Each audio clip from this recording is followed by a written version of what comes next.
안녕하세요. 저는 글램 성형외과의 대표원장 이태성입니다. 오늘은 짧은 중안면부가 유행하는 트렌드에 대해서 같이 이야기하는 시간을 갖도록 하겠습니다.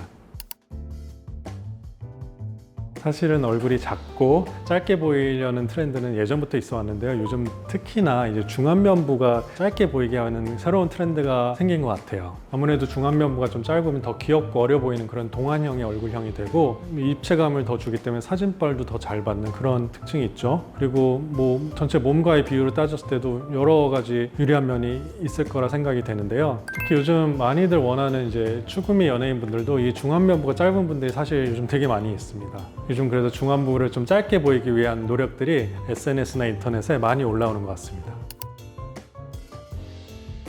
저는 이제 화장을 안 하니까 잘 몰랐는데 요즘 이런 화장법들이 있다고 하더라고요. 예를 들어서 뭐 애교살을 좀 도톰하게 그려서 좀 눈의 윗부분보다는 아랫부분에 힘을 줘서 시선이 아래로 향하게 하는 그런 방법이라든지, 또 코의 아랫부분, 비주 혹은 콧볼 부분에 쉐딩을 강하게 해서 또 코 길이가 짧아 보이게 하는 그런 화장법도 있다고 들었습니다. 또 오버립도 한 가지 방법이겠는데요. 이제 윗입술의 높이를 조금 더 높여서 인중을 포함한 중안면부가 더 짧게 보이기 위한 그런 화장법들이 있다고 들었습니다.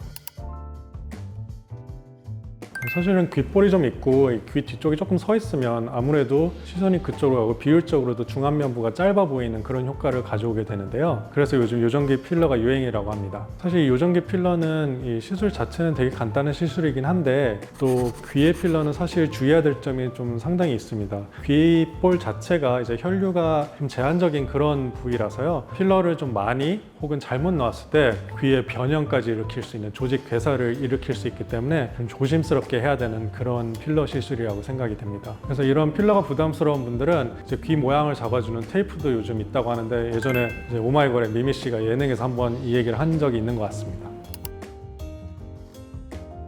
그렇죠. 사실은 많은 분들이 알고 있는데 중안면부를 짧게 할 수 있는 가장 확실한 방법은 양악수술이죠. 양악수술로는 이 상악의 길이를 실제로 수직으로 줄일 수가 있기 때문에 즉각적인 중안면부 축소 효과가 있는데, 대신에 이 상악 길이를 줄일 때는 또 치아가 너무 안 보이는 문제는 일으키면 안 되기 때문에 항상 치아 노출량과의 관계를 따지면서 상악 길이를 줄여야 됩니다. 그렇기 때문에 양악하면서 인중 축소를 병행하는 경우도 실제로 많이 있고요. 뭐 양악 없이 인중 축소를 해서 중안면부가 짧아 보이게 하기 위한 그런 노력들도 하고 있긴 합니다.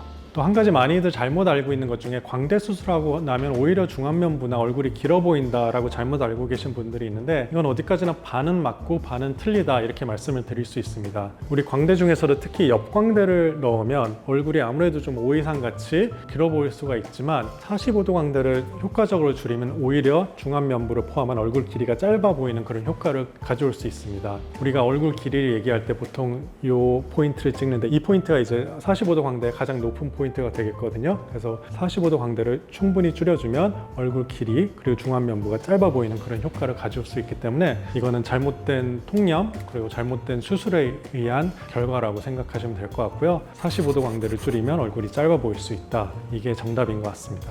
그래서 오늘은 중안부를 짧게 보이는 요즘의 트렌드에 대해서 같이 살펴보는 시간을 가졌습니다. 화장법에서부터 간단한 필러 시술, 귀 테이프, 나아가서 양악 수술까지 좀 전반적으로 살펴봤는데요. 유익하고 재밌는 시간이었으면 좋겠습니다. 지금까지 글램 성형외과 대표원장 이태성이었습니다. 감사합니다.